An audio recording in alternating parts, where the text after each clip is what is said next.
இன்றே டவுன்லோட் செய்து உங்கள் ஃபேவரட் ஷோக்களை என்ஜாய் பண்ணுங்க. கண்மணி, உண்மையை உன்கிட்ட மறைக்கணும்னு இங்க யாருக்குமே எண்ணம் இல்லம்மா. அது சொன்னா நீ தாங்க மாட்டேங்கிறதுனாலதான் நாங்க சொல்லாம விட்டுட்டோம். அதுவும் உன் மேல எங்களுக்கு இருக்கிற அன்புனாலதான் நாங்க சொல்லலம்மா. நீ எங்களுக்கு தப்பா நினைக்காத கண்மணி. போதும்மா. இல்ல கண்மணி, இப்படி எல்லாரும் எனக்காகன்னு சொல்ல எனக்கு இன்னும் ரொம்ப குற்ற உணர்ச்சியா ஆகுது. ஐயோ கண்மணி, அப்படிலாம் ஒண்ணும் இல்லம்மா. உன் கஷ்டம் எனக்கு புரியுது. ஒரு வாரமோ 2 வாரமோ இங்க உன் அம்மா வீட்டுல நீ இரு. ஆனா கொஞ்சம் கொஞ்சமா உன் மனசை மாத்திக்கிட்டு நம்ம வீட்டுக்கு வந்துரு கண்மணி. அங்க உன்னை யாரும் தொந்தரவு பண்ண மாட்டாங்க. ராகவ உன் பக்கமே வரமாட்டான். நான் அவனை கண்டிச்சு வைக்கிறேன். இங்க பாருமா, நீ இப்போ தனியாள் இல்ல, வயித்துல குழந்தைய சுமந்துகிட்டு இருக்க.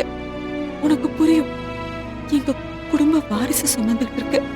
இப்ப நீ கோவப்பட்டு எந்த முடிவெடுத்தாலும் அது அந்த குழந்தையோட எதிர்காலத்தை தான் பாதிக்கும். கண்மணி, நீ ரொம்ப தைரியமான பொண்ணு. எந்த தப்பான முடிவும் எடுக்காத. உன் மனசுக்கு என்ன தோணுதோ அதை நீ செய். நாங்க எல்லாரும் உன் கூட இருக்கோம். உன் பக்கம் தான் நிப்போம். ஆனா ராகவனை மட்டும் வெறுத்துறாதம்மா. பாவம்மா, அவ கொஞ்சம் கொஞ்சம் பதட்டப்படுவான், அவசரப்படுவான். மத்தபடி அவன் யாருக்கும் எந்த கெடுதலும் நினைச்சதில்ல. நீ அவனை மட்டும் கைவிட்டுறாத கண்மணி, கைவிட்டுறாதம்மா.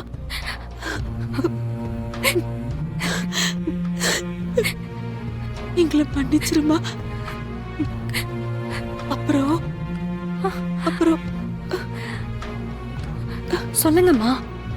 இல்ல, இந்த நேரத்துல நான் இப்படி சொல்றேன்னு நீ எதுவும் தப்பா நினைக்காத.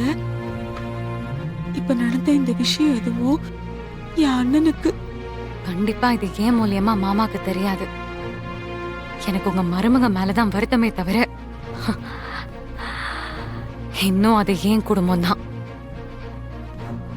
நம்ம குடும்பத்துல இருக்கிற மொத்த பேரோட அன்புக்கும் நான் நன்றி கடன் பட்டிருக்கேன்.